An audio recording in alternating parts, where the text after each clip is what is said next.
Hello အားလုံးပဲမင်္ဂလာပါကျွန်တော်ကတော့ Tafrazo ဖြစ်ပါတယ်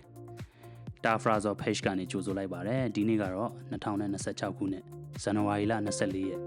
စနေနေ့ပိတ်ရက်လည်းဖြစ်ပါတယ်ဒီနေ့အတွက်ကမ္ဘာသတင်းတွေနဲ့ကျွန်တော်တို့အမေရိကန်ရောက်မြန်မာတွေအတွက်တည်ထားတဲ့အကြောင်းအရာတွေကိုစူးစီးပြီးပြောပြပေးကြပါမယ်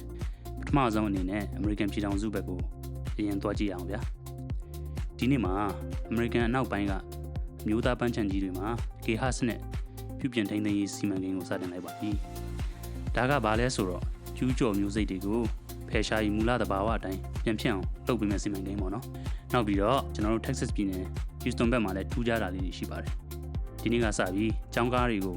အရင်လိုစီမံတုံးတော့ပဲလျှက်စစ်ကျောင်းကား EV bus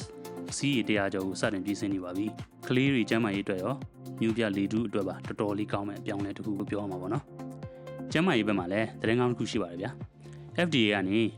ကြွက်သားအားနဲ့ယောဂါတွေအတွက်မျိုးရိုးပြည်စားဆိုင်ရာကုထုံးတက်တစ်ခုကိုဒီနေ့ပဲတီးပြုတ်ပေးလိုက်ပါတယ်။ဒါဟာ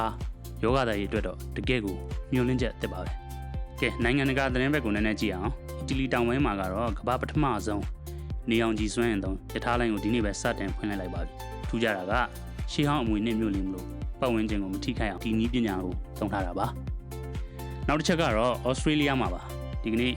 နိုင်ငံတဝန်ကကုံစုံဆိုင်တွေမှာ plastic အိတ်ရောင်းချမှုလုံးဝပိတ်ပင်လိုက်ပါပြီ။တောင်အာဖရိကမှာလည်းနှစ်ရှည်လများတိစောက်ခဲ့တဲ့အေယာမရေလောင်တမန်စီမံကိန်းကြီးကိုဒီနေ့မှာပဲပြီးဆုံးသွားခဲ့ပါတယ်။ပထဝီနိုင်ငံရေးဘက်မှာတော့အာကာသလုံခြုံရေးကိစ္စရေးပါလာပါတယ်။ဥရောပနဲ့အာရှ15နိုင်ငံပေါင်းပြီး Space Security Alliance ဆိုတဲ့မဟာမိတ်အဖွဲ့ကိုဒီနေ့ပဲဖွဲ့စည်းလိုက်ပါတယ်။ဒါကတော့အာကာသတွေကဂျိုရုတွေလုံခြုံရေးအတွက်ရည်ရွယ်တာပါ။နီးပညာနဲ့စီးပွားရေးဘက်မှာတော့ Amazon ကမြို့ကြီး9မြို့မှာလူမဲ့မောင်းတဲ့ delivery ရှင်တွေ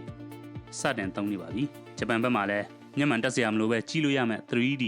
ဖုန်းမျက်နှာပြင်နီးပညာတက်ကိုမိတ်ဆက်လိုက်ပါပြီ။အစီအစဉ်မပြီးခင်မှာတော့စိတ်လက်ပေါ်ပါစရာသတင်းလေးတစ်ခုပြောပြချင်ပါတယ်။အဲဒါကတော့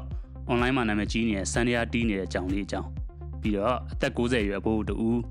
မွေးနေ့အမှတ်တရလေထီးခုံပြခဲ့တဲ့အကြောင်းကလေးဒီနေ့အတွက်စိတ်ခွန်အားရတဲ့အပါပဲဗျာ။အသက်ရယ်ဆိုတာကိန်းကနန်းတစ်ခုပါပဲဆိုတဲ့စကားတိုင်းကျွန်တော်တို့လည်းရှေ့ဆက်ကြတာပေါ့ဗျာစနေနေ့ပိတ်ရက်မှာအားလုံးပဲစိတ်ချမ်းသာပါသည်ကျွန်တော်တာဖရာဇော်ပါအားလုံးကျေးဇူးတင်ပါတယ်